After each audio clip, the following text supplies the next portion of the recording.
नमस्कार। REET Hindi test series में ये 16वां टेस्ट है, 16th, जिसका सॉल्यूशन इस वीडियो में उपलब्ध है। पहला प्रश्न देखिए, राम खाना खा चुका है, वाक्य किस काल का बोध कराता है? तो ये अंग्रेजी में प्रेजेंट परफेक्ट टेंस है, लेकिन हिंदी में आपको इसका उत्तर भूतकाल करना है। अब थोड़ी सी जानकारी हमें काल के बारे में करेंगे, इसमें बी उत्तर हो जाएगा। हिंदी में काल 3 होते हैं, भूतकाल, वर्तमान काल, भविष्यत काल। ये 3 काल हैं। प्रश्न पूछने की दृष्टि से सबसे इम्पोर्टेंट भूतकाल ही है, और भूतकाल के भेद हैं। भेद में से उदाहरण इसमें लिए गए हैं, लेकिन फिर भी मैं आपको बता देता हूँ कि मुख्यतः हम 6 भेद इसके पढ़ते हैं परीक्षा की दृष्टि से। सबसे पहले है सामान्य भूतकाल।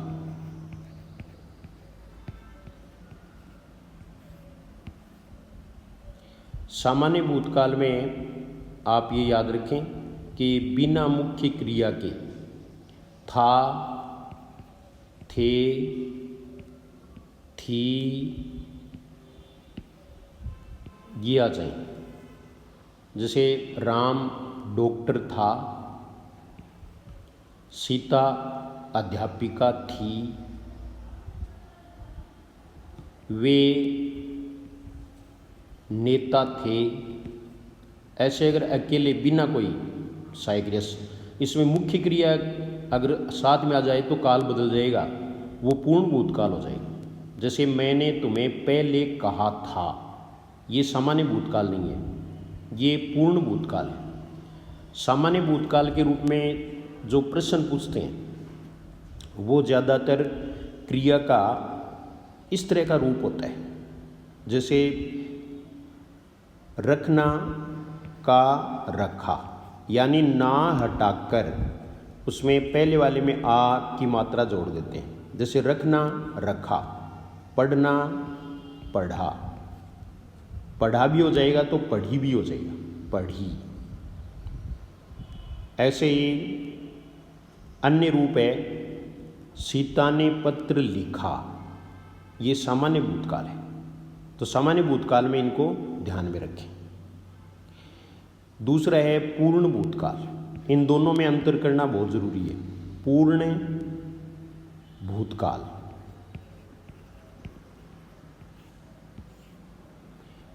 पूर्ण भूतकाल में सामान्य भूतकाल के बाद में था, थे, थी लगा दें तो वो पूर्ण भूतकाल बन जाता है। और एक सीधी पहचान होती है, चुका था, चुका था, चुका था, चुकी थी, चुके थे। जैसे राम खाना खा चुका था, इस बात को हम दूसरे प्रकार से भी कह सकते हैं, क्योंकि चुका आने पर कभी भी ने पर सर का प्रयोग नहीं होता, इसलिए ने का प्रयोग करेंगे तो ये रूप नहीं आएगा। और राम ने खाना खा लिया था, दोनों ही पूर्ण भूतकाल है। अब दोनों में अंतर करोगे, सामान्य भूतकाल है वो कि मैंने मकान खरीदा, ये सामान्य भूतकाल है। और मैंने मकान खरीदा था, ये पूर्ण भूतकाल है। अपूर्ण भूतकाल तीसरा भेद है, अपूर्ण, ये तीसरा भेद है। इसमें रहा था, रहा था, रहा था, रही थी, रहे थे। राम पढ़ रहा था, सीता गा रही थी, ये सभी अपूर्ण भूतकाल के उदाहरण। फिर ये पहला प्रश्न है, इसमें वाक्य दिया हुआ है, ये भूतकाल है, लेकिन भूतकाल में कौन सा भेद है?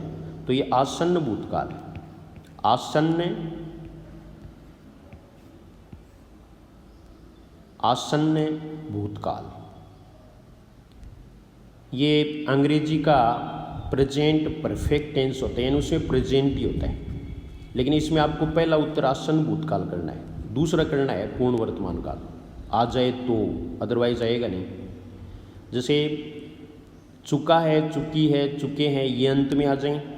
या फिर राम ने खाना खा लिया है, नौकर अभी अभी आया है। आसन्न का मतलब है निकट, यानी अभी अभी कार्य पूरा हो गया। पांचवा भेद है वो है संदिग्ध भूतकाल।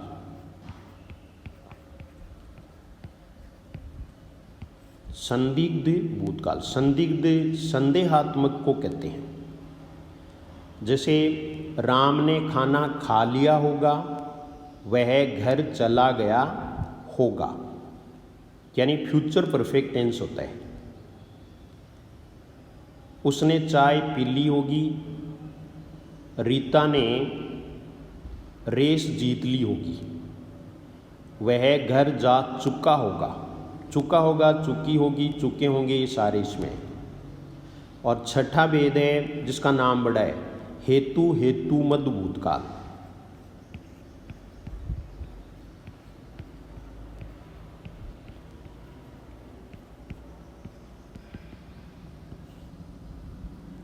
हेतु हेतु मध्य भूतकाल ये कंडीशनल सेंटेंस होता है।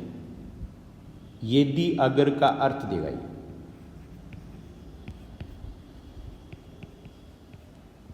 अगर मैं थोड़ी मेहनत और कर लेता तो पास हो जाता। ये हेतु अब हेतु मत हो गया है, यानी रिजेक्टेड कंडीशन।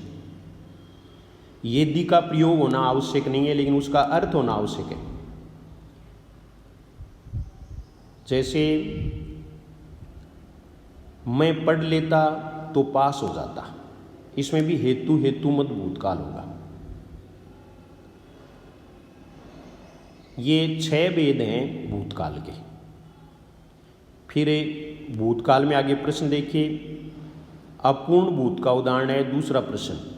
अपूर्ण आते ही रहा रही दिमाग में आना चाहिए, कंटिन्यूस। तो ये बी, बालक सो रहा था, यह अपूर्ण भूतकाल है।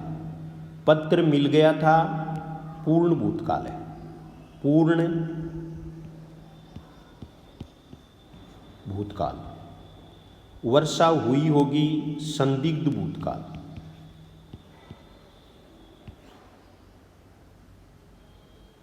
वर्षा हुई थी, ये भी पूर्ण भूतकाल, पूर्ण भूतकाल है। फिर देखो काल बदलने हैं, तब एकदम एग्जैक्टली आपको क्रिया को बदलना है और किसी को नहीं बदलना। भारत में स्थिति दूसरी है, इसके स्थान पर थी आ जाएगा। भारत में स्थिति दूसरी थी, भारत में स्थिति दूसरी थी। ये आपके पेपर में चौथा विकल्प है, इसमें से गायब है। भारत में स्थिति दूसरी थी, भारत में स्थिति दूसरी थी, ये इसका उत्तर हो जाएगा। चौथा प्रश्न, निम्नलिखित वाक्य का क्रिया भेद विकल्पों से चुनें। सौरभ अभी आया है, तो आया है तो ये क्या हो गया, आसन्न भूत, आसन्न भूतकाल। पांचवा देखो, निम्नलिखित वाक्य का क्रिया भेद विकल्पों में चुनिए। राम सो गया, ये या ये ई अंत में आए तो सामान्य भूतकाल होता है। राम आया, वह गया, ये सारे सामान्य भूतकाल में होंगे, तो उत्तर हो जाएगा ए। ये काल से संबंधित प्रश्न। काल में हमें दूसरा काल वर्तमान काल लेंगे। वर्तमान, वर्तमान काल, वर्तमान काल में 3 भेद किए जा सकते हैं। मुख्य रूप से 3 याद रखें। सामान्य वर्तमान काल, सामान्य वर्तमान काल, इसमें अंत में ता है, ती है, ते हैं, ये आते हैं। जैसे कक्षा में छात्र बातें करते हैं, अध्यापक पढ़ाता है, मैं पढ़ता हूँ, ये सभी सामान्य वर्तमान काल के उदाहरण हैं। इसके अलावा है और हैं बिना मुख्य क्रिया के आ जाए, है आ जाए, हूँ आ जाए, हैं आ जाए, बिना मुख्य क्रिया के, तो वहाँ भी सामान्य वर्तमान काल होता है। जैसे मैं अध्यापक हूँ, वह लड़का है, ये वर्तमान काल का पहला भेद। दूसरा जो भेद है वो है अपूर्ण वर्तमान काल। यही आईएनजी वाला, मैं पढ़ रहा हूँ, वह पढ़ा रहा है, पक्षी उड़ रहे हैं, वाक्य के अंत में रहा है, रही है, रहे हैं आएंगे। अपूर्ण भूतकाल में रहा था, रही थी, रहे थे आते हैं। तो ये अपूर्ण वर्तमान काल। और तीसरा भेद और एक याद रखें, संदिग्ध वर्तमान काल, संदेहात्मक वर्तमान काल। इसमें वह चाय पीता होगा, रवि रास्ते में आता होगा, यानी इसके अंत में ता होगा, ती होगी, ये आने चाहिए।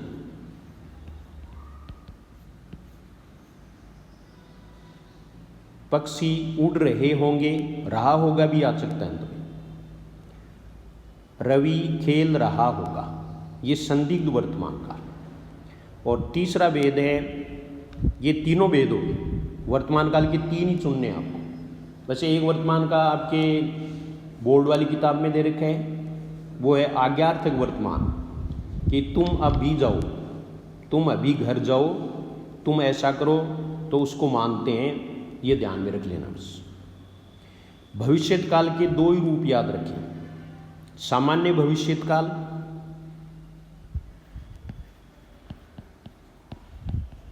सामान्य भविष्यत काल। इसमें मुख्य क्रिया में गागेगी आएगा, सहायक क्रिया में नहीं, जैसे होगा ये नहीं, बल्कि जैसे वह खा रहा होगा, ये तो संदिग्ध वर्तमान काल है। लेकिन दूसरा है ना कि वह खाना खाएगा, खाएगा, जाएगा,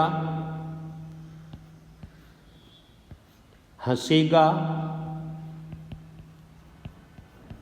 मुख्य क्रिया में गागेगी आ जाए, पढ़ेगी, चलेगी, ये सामान्य भविष्यत काल है। दूसरा है संभाव्य भविष्यत काल। संभाव्य भविष्यत काल, संभाव्य भविष्यत काल में दो शब्दों का प्रयोग प्रमुख है और एक सकना क्रिया, तीन याद रख लो। दो प्रमुख क्रियाएं जैसे शायद, दूसरा देखिए संभवतः है या संभव, संभवतः या संभव, तो ये आपको ध्यान में रखना है। शायद वह कल आ जाए, शायद वह कल आ जाएगा, ये कभी नहीं होगा। पहले भी मैंने आपको वाक्य में बताया कि शायद और संभव का प्रयोग हो तो दो बातों का ध्यान रखें। एक तो अंत में गागेगी नहीं आएगा, अंत में गागेगी नहीं आएगा। जैसे जाएगा, शायद वह शाम को जाएगा, गलत वाक्य है। शायद के साथ में अवश्य लगाएंगे, जरूर लगाएंगे तो भी गलत है। यहाँ जो है वो जैसे शायद वह शाम को न आए, इस तरह का रूप होगा। शाम तक वर्षा आ जाए, संभवतः वर्षा हो जाए, ये नहीं होगा कि संभवतः वर्षा होगी, ये कभी नहीं होगा।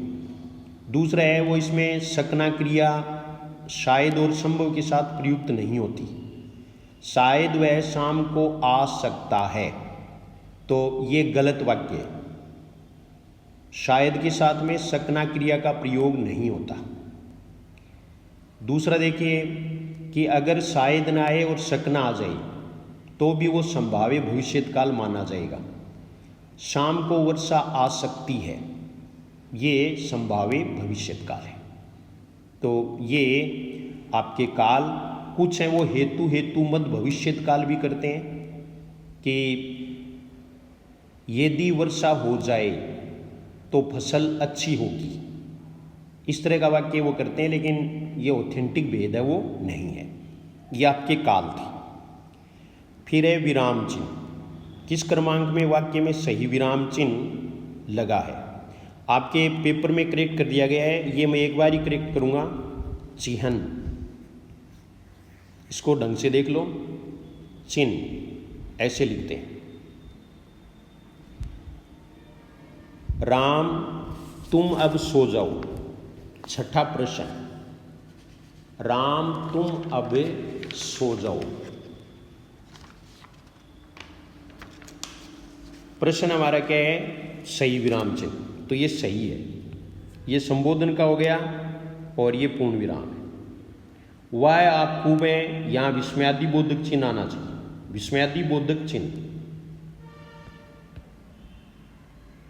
श्याम तुम आगे, यहाँ भी विस्मयादि बोधक चिन्ह, यहाँ विस्मयादि बोधक के चिन्ह आए। अध्यक्ष जी हमारी बात सुनिए, यहाँ प्रश्नवाचक चिन्ह नहीं आएगा, तो सही उत्तर ए।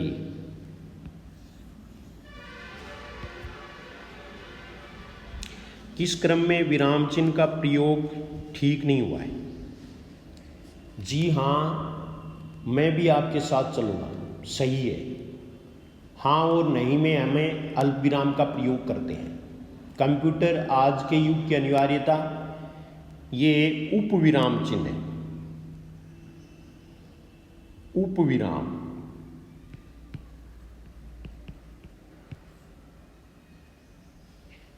विराम चिन्हों के बारे में मैं आपको कुछ बता देता हूँ। देखो, विराम चिन्ह है वो, एक तो आपको ये याद रखना है कि ये लिखित चिन्ह होते हैं, इनका उल्लेख लिखित भाषा में होता है, लेकिन प्रयोग यानी हम उपयोग है वो बोलने और पढ़ने में करते हैं। ये हमें संकेत देते हैं रुकने का। ऐसे सभी प्रतीक चिन्ह विराम चिन्ह कहलाते हैं। यानी बोलते या पढ़ते समय, विशेष रूप से पढ़ते समय विराम चिन्ह का नाम नहीं पढ़ा जाता, बल्कि उसके स्थान पर ठहरा जाता है, रुका जाता है, विराम लिया जाता है, इसलिए उसको विराम चिन्ह कहते हैं। ये विराम कहीं पर हम अधिक लेते हैं, कहीं पर कम लेते हैं। जैसे वाक्य के अंत में अधिक लेंगे तो वो पूर्ण विराम होगा, साधारण वाक्य के अंत में पूर्ण विराम होता है। तो इन चिन्हों के बारे में आप देख लीजिए कि पूर्ण विराम,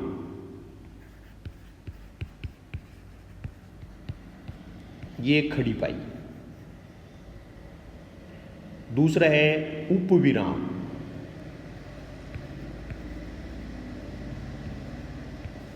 ये कोलोन।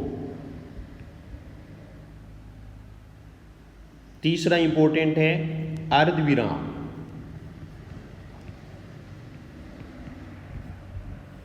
अर्धविराम, ये ऊपर बिंदु और नीचे कोमा, ऊपर ये बिंदु है गोल। सबसे कम रुका जाता है अल्प विराम में।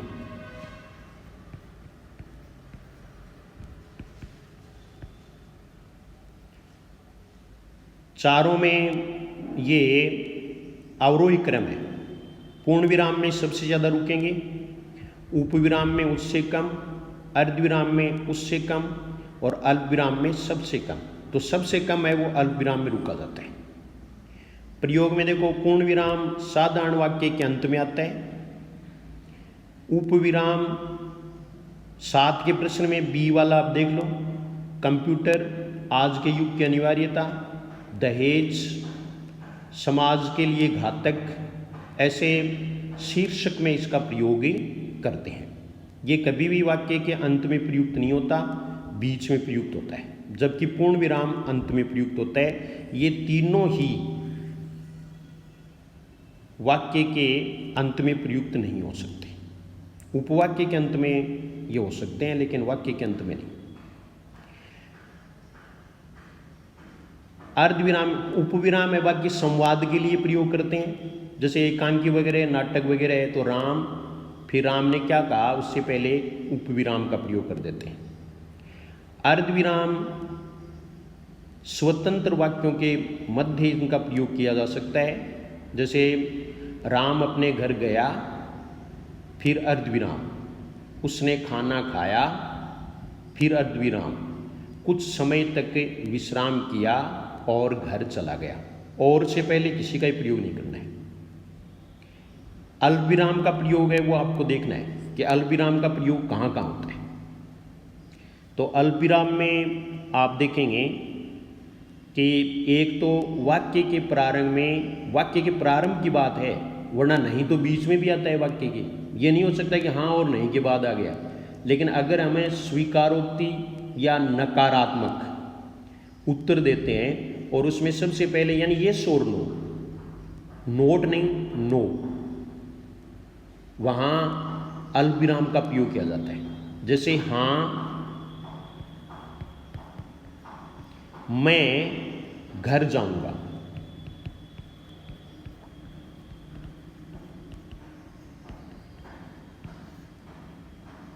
ये आ गया। नहीं मैं घर नहीं जाऊंगा, हाँ और नहीं के बाद। दूसरा आपको इसमें याद रखना है कि उद्धरण चिन्ह से पहले कोई स्टेटमेंट होता है ना, जैसे अध्यापक ने कहा,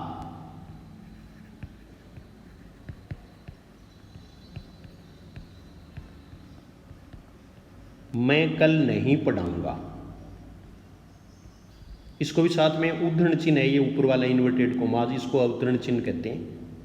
तो यहां इसका प्रयोग। तीसरा प्रयोग आप याद रखें कि कोई भी वाक्य में समान पद होते हैं, चाहे वो संज्ञा हो, चाहे विशेषण हो, सर्वनाम हो, उनको अलग अलग करने के लिए हम अल्पविराम का प्रयोग करते हैं और इससे अर्थ में काफ़ी अंतर आ जाता है। जैसे सीता, राम आदि खेल रहे हैं, यहां भूल करके भी विराम चिन्ह नहीं लगाना है, अल्पविराम। दूसरा देखो, हरि, कवि, रवि और दिनेश खेल रहे हैं, इनको अलग करने के लिए। दूसरा देखिए, यह पेय पदार्थ, यह पेय पदार्थ स्वादिष्ट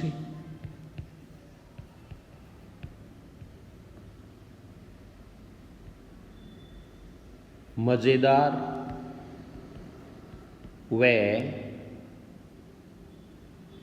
स्वास्थ्यवर्धक है। तो यहां भी इसका प्रयोग हो जाए।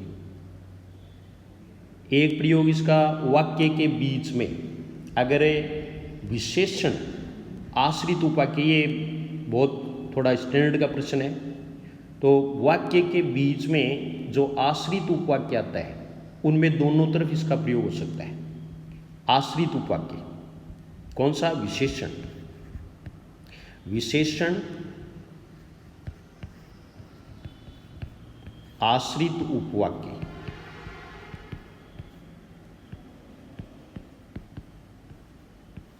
विशेषण आश्रित उपवाक्य कौन सा होता है? जो जिसे, जिसको, इनसे शुरू होने वाले। जैसे आदमी जो कल यहां आया था,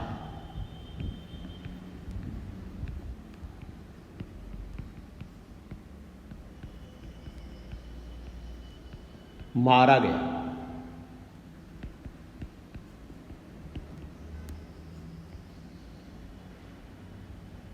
आदमी जो कल यहां आया था मारा गया। इसमें देखिए ये आश्रित विशेषण उपवाक्य है, इसमें दोनों ओर इसका प्रयोग होता है। तो ये विराम चिन्ह का प्रयोग, अल्पविराम। बाकी विराम चिन्ह आपको याद रखने हैं कि कौन सा विराम चिन्ह का क्या नाम है। तो इसमें देखिए ये प्रश्नवाचक है, प्रश्न करेंगे क्या तुम घर जाओगे, तुम कहाँ रहोगे, ये प्रश्नवाचक चिन्ह। विस्मयादिबोधक प्रश्नवाचक चिन्ह और पूर्ण विराम वाक्य के अंत में प्रयुक्त हो सकते हैं। विस्मयादिबोधक के दोनों परिस्थितियों में प्रयुक्त हो सकता है, जैसे वाह तुमने क्या खूब किया, तो वाक्य के अंत में भी आएगा और मध्य में भी आ जाएगा। इसका प्रयोग प्राय विस्मयादिबोधक अव्यय वाह, अरे, हे राम, हाय राम इनके बाद में होता है। विस्मयादिबोधक का प्रयोग हमें जैसे शाबाश, धन्यवाद ये कहने के लिए भी कर सकते हैं। इनके अलावा विराम चिन्हों में हम अन्य विराम चिन्ह ये आगे दिया हुआ है, त्रुटिपूर्वक हंस पद लिखते समय अगर कोई पद भूल से छूट जाए तो उसके स्थान पर हंस पद या त्रुटिपूर्वक चिन्ह का प्रयोग होता है। पूरा ये है लेकिन लगाते ऐसे ही, ये हंस पद या त्रुटिपूर्वक चिन्ह, इसको विस्मरण चिन्ह या स्मरण चिन्ह भी कहते हैं। एक ही उपयोग है इसका। दूसरा है लघु चिन्ह यानी संक्षिप्त करना, तो ये बिंदी भी या फिर ये, जैसे डिग्रियों के नाम बीए,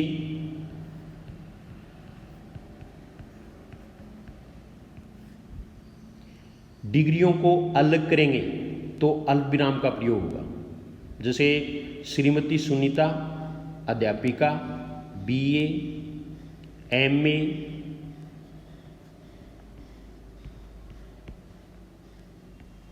बीएड। तो डिग्रियों को अलग करने के लिए अल्पविराम चिन्ह का प्रयोग ही करते हैं। उपाधियों को अलग करने के लिए, डिग्री मानी उपाधि, इसको लघु चिन्ह कहते हैं, संक्षेपक। फिर योजक चिन्ह बहुत इंपॉर्टेंट है इस परीक्षा के लिए इस बार, छोटी रेखा। ये कौन सा चिन्ह है? योजक चिन्ह। योजक, ये तो योजक है। छोटी रेखा है, ये दो शब्दों के बीच में प्रयुक्त होता है, जैसे आसपास माता पिता, माता पिता, बेटा बेटी, एक साल लगाते हैं तब भी इसका प्रयोग करते हैं, जैसे छोटा सा,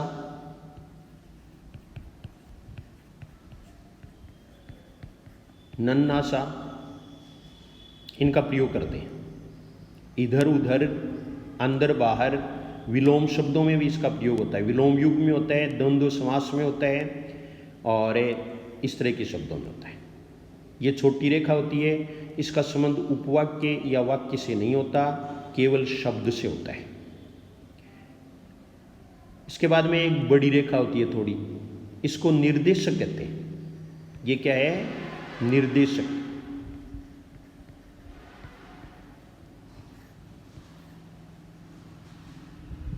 इसका प्रयोग कोई खास नहीं है। एक तो स्टेटमेंट के लिए, जैसे सत्य ही ईश्वर है, फिर लगा के ये कह देंगे महात्मा गांधी, ये निर्देशक है। दूसरा है, हम निर्देश देने के लिए भी करते हैं कि जैसे निम्नलिखित व्यक्तियों को सूचित किया जाता है कि वो समय पर उपस्थित हों, फिर ये लगा देंगे और उनका नाम लिख देंगे, उनको निर्देशित किया गया है। फिर देखो विवरण चिन्ह ध्यान में रखना है, दोनों तरफ ये कोलोन और ये विवरण चिन्ह होता है। विवरण चिन्ह, इसमें विवरण दिया जाता है। विवरण के रूप में हम कोई भी इसमें कर सकते हैं, ये प्राय नहीं पूछते, नाम पूछें। विवरण में दो आ गए तो दो बिंदी आएगी, ये ध्यान रखना है। इसके अलावा अगर हम चिन्हों की बात करें तो ये तुल्यता सूचक, जिसको बराबर कहते हैं, ये कठिन शब्दों का अर्थ बताने के लिए काम में आता है। इसके अलावा ये आवृत्ति चिन्ह है, जैसे श्री फलाना नाम, फिर श्री नहीं लिखना है, ये आवृत्ति। ऐसे ही विकल्पक चिन्ह, जिसको ओब्लिक कहते हैं, दोनों में से एक को छांटना, इसका प्रयोग भी हमें करते हैं। सबसे इम्पोर्टेंट चिन्ह है वो उद्धरण चिन्ह है, इन्वर्टेड कोमास। इसको अवतरण चिन्ह भी कहते हैं।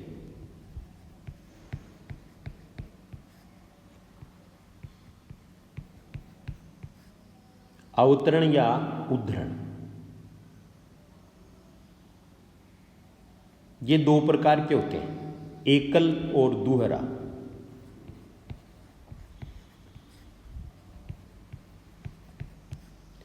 एकल का प्रयोग वाक्य में किसी एक शब्द को अलग करने के लिए किया जाता है, जो इसमें शायद लिया है आपके, वो हम देख लेंगे। जैसे या फिर उपनाम बताने के लिए, उपनाम जैसे सूर्यकांत त्रिपाठी निराला, तो निराला है ये उपनाम के रूप में, इसमें हमें एकल विराम चिन्ह का प्रयोग करते हैं। दोहरा करते ये गलत हो जाएगा, अब ये गलत हो गया। और वाक्य को अंदर लेंगे तब वाक्य के लिए पूरा कथन ज्यों का त्यों कहना हो, तब उसमें हमें दोहरा उद्धरण चिन्ह का प्रयोग करते हैं। जब भी उद्धरण चिन्ह के बारे में प्रश्न पूछा जाए तो आपको दोहरा उद्धरण चिन्ह है वो ही मानना है। इसमें अंतिम विराम चिन्ह है वो उद्धरण चिन्ह के अंदर रहेगा। जैसे ये देखिए, अध्यापक ने पूछा, अध्यापक ने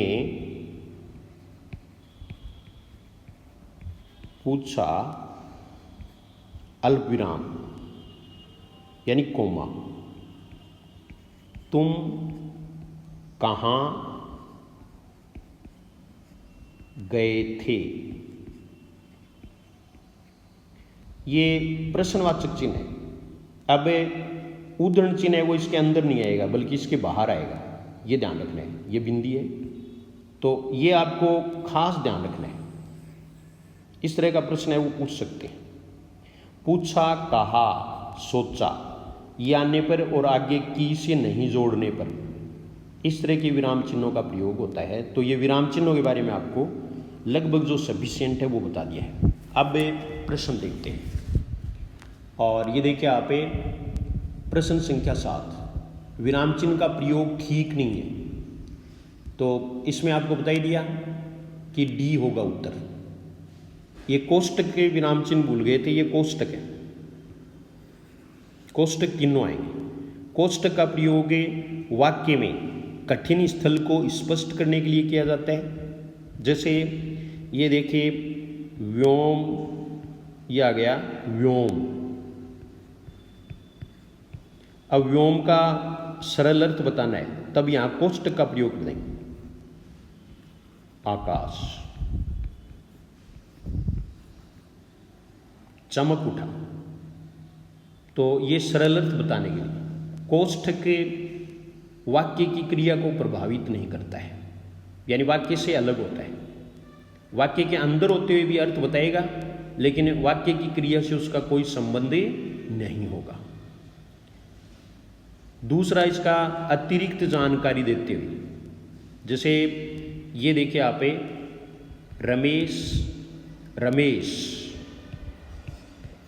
अब मान लीजिए रमेश है वो प्रधानाध्यापक है, तो यहाँ जाएगा प्रधाना अध्यापक। ये मैंने लागू चिन्ह का प्रयोग भी कर दिया।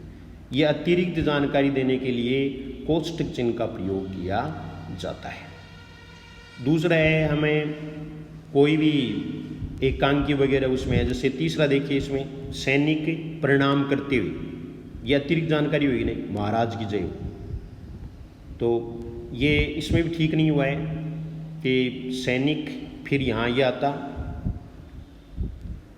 कोलोन, महाराज की जय हो, विस्मयादिबोधक, वाह विस्मयादिबोधक, आपने कमाल कर दिया, ये चिन्ह गलत है।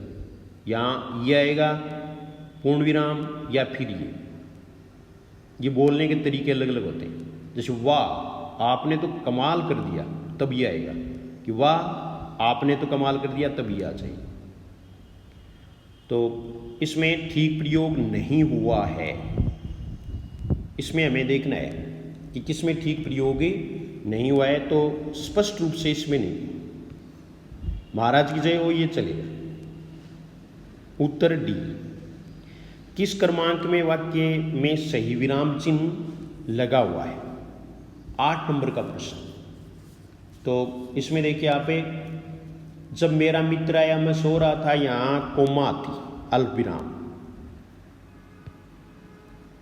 सही नहीं है। श्याम तुम आ गए, ये सही है, वैसे यहाँ ये भी हो सकता है। नहीं, ये नहीं हो सकता, ये नहीं है, वाक्य के अंत में इसका प्रयोग नहीं हो सकता। राम श्याम, तो ये अर्ध विराम का प्रयोग किया गया है, जो कि अल्प विराम होना चाहिए था। इसमें उत्तर कौन सा हो जाएगा? बी। सही विराम चिन्ह वाला वाक्य कौन सा है? छी।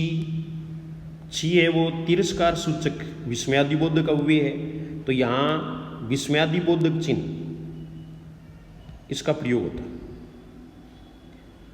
यहाँ भी ये सही नहीं है, ये भी सही नहीं है, तो यहाँ सही कौन सा है वो हमें देखना है कि छी तुमने तो नाम ही डुबो दिया, सी उत्तर हो जाएगी। 10 का प्रश्न देखो, विराम चिन्ह का नाम पूछा है, ऐसा प्रश्न भी पूछ सकते हैं, तो ये अर्ध विराम है। अर्ध विराम आपके पेपर में सही करवाया हुआ है, ये तो पहले की प्रिंटिंग, तो पहला उत्तर हो जाएगा। 11 का प्रश्न देखो, किस वाक्य में वाक्यगत सही विराम चिन्ह नहीं है, यानी कौन से में विराम चिन्ह है वो सही नहीं है, तो हाँ के बाद में आ गया, ये सही है, ये भी सही है। वह हाथ जोड़ती रही, ससुराल वाले उसे पीटते रहे, ये समानाधिकरण योजक के स्थान पर भी इसका प्रयोग ही होता है। रामचरितमानस, ये सही नहीं है, यहाँ अल्प विराम नहीं बल्कि इकहरा उद्धरण चिन्ह प्रयुक्त होगा। जैसे ये देखिए आप, ये इकहरा के अंदर लिया जाना चाहिए था, तो ये गलत है, उत्तर हो जाएगा सी। काश में जिंदा होता है, ये सही है।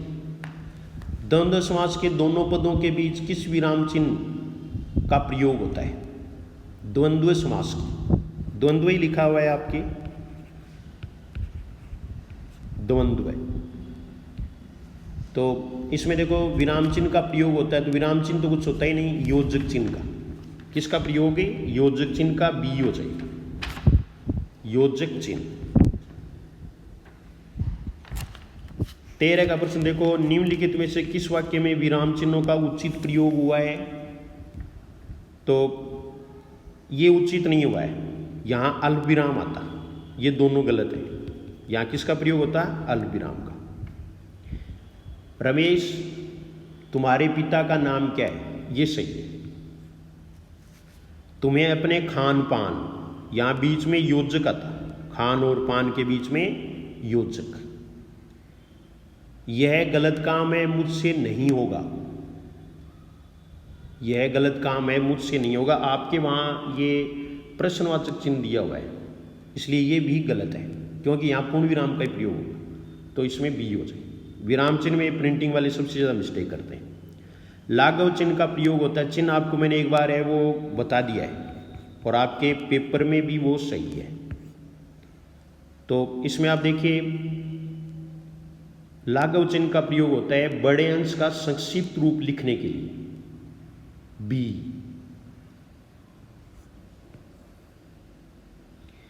कोष्टक में निर्धारित चिन्ह किसको इंगित करता है? तो उद्धरण चिन्ह।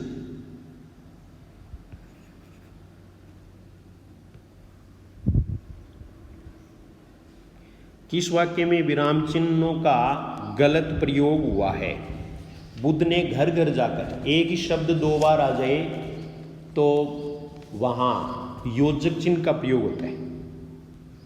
अव्ययी भाव समास में भी योजक चिन्ह का प्रयोग हो सकता है, कई बार तत्पुरुष में होता है, लेकिन ज्यादातर द्वंद्व में होता है। उसके पास कपड़ा लता आदि, ये देखिए आप, समाहार द्वंद्व। विराम चिन्हों का प्रयोग सही नहीं हुआ है, ये प्रश्नवाचक चिन्ह, तो इसमें आप देखिए विराम चिन्हों का प्रयोग सही नहीं हुआ है, यहां पूर्ण विराम आना चाहिए। ये सब आपके पेपर में सही कर दिए गए हैं, इसलिए गलत नहीं है। ये सब कर दिए गए इसके। और अगर है भी तो आपको मैंने बता दिया है कि कपड़ा लता है इसके बीच में ये आएगा, घर घर जाकर है इसमें ये आएगा, ठीक है। और पिता पुत्र में दिया हुआ है, पिता पुत्र में झगड़ा हो गया, जो प्रश्न दिया हुआ है उसके अनुसार आप उत्तर चेंज हो जाएगा। वो कैसे कि विराम चिन्हों का सही प्रयोग हुआ है, मान लीजिए गलत के स्थान पर क्या आ जाए, सही प्रयोग, तो इसका उत्तर बदल जाएगा। पिता पुत्र में झगड़ा हो गया, ये सही। बाकी तीनों में इसमें योजक चिन्ह आएगा, इसमें भी योजक चिन्ह आएगा, इसमें पूर्ण विराम है, ये सही है। तो जैसे भी है, लेकिन ये गलत है, ये आपके उत्तर में ये दिया हुआ है, तो उसके अनुसार आप प्रश्न को देख लें। कहने का मतलब ये है कि हमें विराम चिन्हों का ज्ञान होना चाहिए, तब हम प्रश्न कर देंगे। एज इट इज प्रश्न नहीं आते रीट में। 17 का प्रश्न, किस क्रम में विराम चिन्ह का सही प्रयोग नहीं हुआ है? जब मेरा मित्र आया मैं सो रहा था, ये बिल्कुल सही है। अध्यक्ष महोदय हमारी बात सुनिए, ये प्रश्नवाचक चिन्ह नहीं आएगा, ये गलत है, तो उत्तर ये हो जाए। क्या कोई तारे गिन सकता है? सही है। मद्यपान शरीर और आत्मा का नाश करता है, यह आत्मा लिखा हुआ है उसमें, तो इसमें बी उत्तर हो जाएगा। 18 में देखो, किसी के कथन को उद्धृत करते समय किस विराम चिन्ह का प्रयोग किया जाता है? तो अवतरण या उद्धरण चिन्ह, ये एक प्रकार से रिपीट सा हुआ है प्रश्न, तो इसमें कौन सा हो जाएगा? अवतरण है, ये उत्तरण नहीं है, अवतरण, और बी उत्तर। कोष्टक में दिया गया चिन्ह किसका है? तो ये हंसपद, हंसपद है, हंसपद या त्रुटिपूर्वक चिन्ह, जो आपको बता दिया मैंने। कौन सा कथन असत्य है? किसी पद का अर्थ स्पष्ट करने के लिए योजक चिन्ह लगाया जाता है, यही गलत है। किसी पद का अर्थ स्पष्ट करने के लिए कोष्टक चिन्ह लगाया जाता है, न कि योजक। कोष्ठक,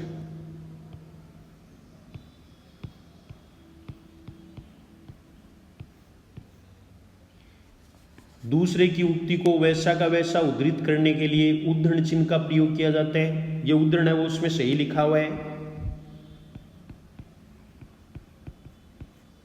सही है। विस्मय, हर्ष, घृणा, यहाँ कोमा लगाई हुई है आपके पेपर में, मूल पेपर में। शोक आदि भाव को प्रकट करने के लिए विस्मयादि बोधक चिन्ह लगाया जाता है, ये भी सही है। जहां वाक्य पूरा होता है वहां पूर्ण विराम का प्रयोग किया जाता है, ये भी सही है। तो उत्तर होगा 20 में ए। इसके बाद में शिक्षण विधियों के प्रश्न हैं। द्वितीय भाषा शिक्षण की सर्वाधिक प्रचलित एवं प्राचीनतम पद्धति है, ये व्याकरण अनुवाद। द्वितीय भाषा की शिक्षण विधियां हैं वो आपको बताई हुई हैं। प्रत्यक्ष विधि है, व्याकरण अनुवाद विधि है, सैनिक विधि है, द्विभाषा पद्धति है, संरचनात्मक या संख्यात्मक पद्धति है। ये सब आपको शिक्षण विधियां बता दी गई हैं। पहले जो बच्ची हैं वो मैं लास्ट में पूरी करवाऊंगा। माइकल शेमर 1535 द्वारा प्रतिपादित विधि है, तो इनके द्वारा ध्वन्यात्मक विधि का आविष्कार किया गया था। ये नया प्रश्न, ध्वन्यात्मक, डी उत्तर होगा। द्वितीय भाषा शिक्षण की तुलनात्मक विधि है, यानी दो भाषाओं की तुलना करके हम किस विधि में पढ़ाते हैं, तो व्यतिरेक की विधि। इसको खेल विधि का रूप भी दिया जाता है। व्यतिरेकी विधि दो भाषाओं की समानता व असमानताओं पर आधारित है, एक प्रकार से तुलनात्मक विधि है। कर्मेंद्रिय एवं ज्ञानेंद्रिय की शिक्षा किस शिक्षण प्रणाली में दी जाती है, तो मांटेसरी प्रणाली में। मांटेसरी प्रणाली को ही साहचर्य विधि भी कहते हैं, साहचर्य विधि। इसमें कर्मेंद्रिय की शिक्षा ज्ञानेंद्रिय से पहले दी जाती है, लेकिन महत्वपूर्ण बात यह है कि विशेष बल ज्ञानेंद्रिय की शिक्षा पर ही दिया जाता है। मांटेसरी प्रणाली के बारे में पूरा बता दिया गया। सूक्ष्म शिक्षण विधि के प्रवर्तक हैं डी एलन, बी उत्तर होगा। भाषा कौशलों में मौलिकता लाने की योग्यता प्राप्त करने की विषय वस्तु नहीं है। तो ये सामान्य से प्रश्न को बदला गया है केवल कि कौन सा है वो कौशल सही नहीं, सुनना नहीं, सुनना है।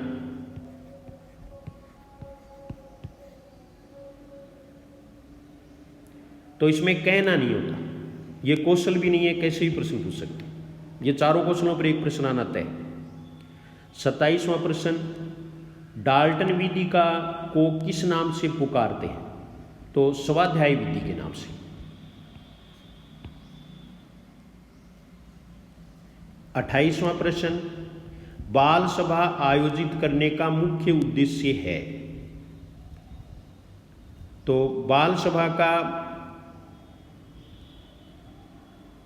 आयोजित करने का मुख्य उद्देश्य मौखिक अभिव्यक्ति का विकास करना है। हालांकि इससे सुनना कौशल भी विकसित होता है, लेकिन मुख्य उद्देश्य है वो यही होगा। अंत्याक्षरी वगैरह चाहे कुछ भी है वो कुछ भी बोल ले। निम्न में से कौन सी विधि छोटी कक्षाओं के लिए उपयोगी नहीं है? तो व्याख्या विधि है वो बच्चों के लिए उपयोगी नहीं होती, चाहे वो गद्य शिक्षण हो चाहे वो पद्य शिक्षण हो। निम्न में से भाषा की शिक्षा किस विधि में दी जाती है? तो भाषा की शिक्षा है वो निगमन विधि, आगमन विधि, समवाय विधि। ये हमें व्याकरण शिक्षण में ले सकते हैं। तो यहाँ जो है वो होगी भाषा संसर्ग विधि। भाषा संसर्ग विधि, जिसको अव्याकृति विधि भी कहते हैं।